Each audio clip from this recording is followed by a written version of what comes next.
Hello，大家好，我又到咗咪咪 Cooking 嘅時間啦。咁喺好耐之前咧，都有教過大家做一個叫做豆腐芝士蛋糕啦。咁啊，所以今日咧就決定做一個特別啲嘅版本，就係低糖同埋低脂嘅。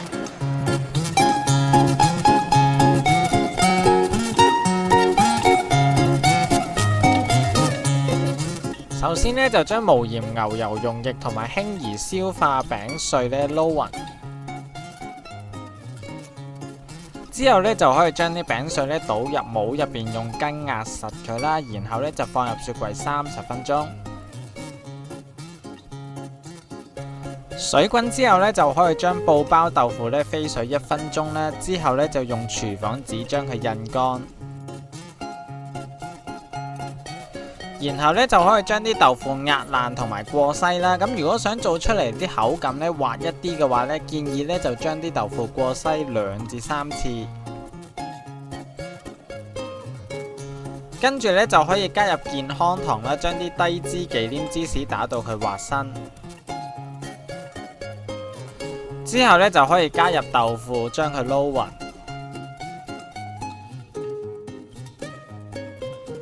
然後咧就將魚膠片咧用凍水浸軟啦，同埋用熱水去助溶。呢個時候咧就可以將啲低脂淡忌廉打到佢7成起身。跟住咧就將打起咗嘅低脂淡忌廉咧加入去豆腐芝士嗰度，將佢撈勻。之後咧就可以加入魚膠溶液，將佢撈勻。跟住咧就可以將佢倒入模入邊咧，放入雪櫃2個鐘。最後加入適量嘅綠茶粉去做裝飾咧，咁就完成㗎啦。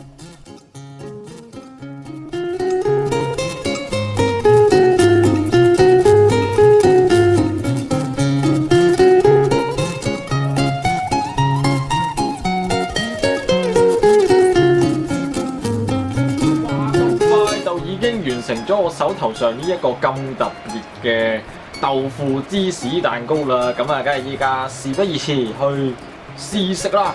喂，哎呀！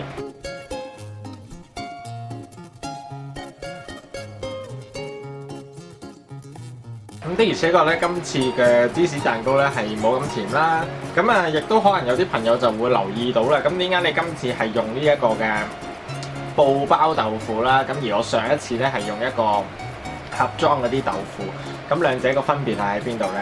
係好視乎大家個口味而決定嘅。咁如果你係想嗰個豆腐味係重啲嘅話呢，其實咧係用布包豆腐咧係會好啲嘅。咁當然啦，如果你想淡厚啲嘅話呢，其實咧就用翻盒裝嘅豆腐咧就可以噶啦。咁啊，希望中意低糖低脂嘅朋友咧，都去嘗試做呢一個咁特別嘅豆腐芝士蛋糕啦。咁咧，如果中意今次嘅分享咧，記得喺下面俾個 like 我啦。當然咧，記得要 follow 埋我 Facebook 同埋 Instagram 啦。今次嘅分享咧就係咁多啦，我哋下次再見啦，拜拜。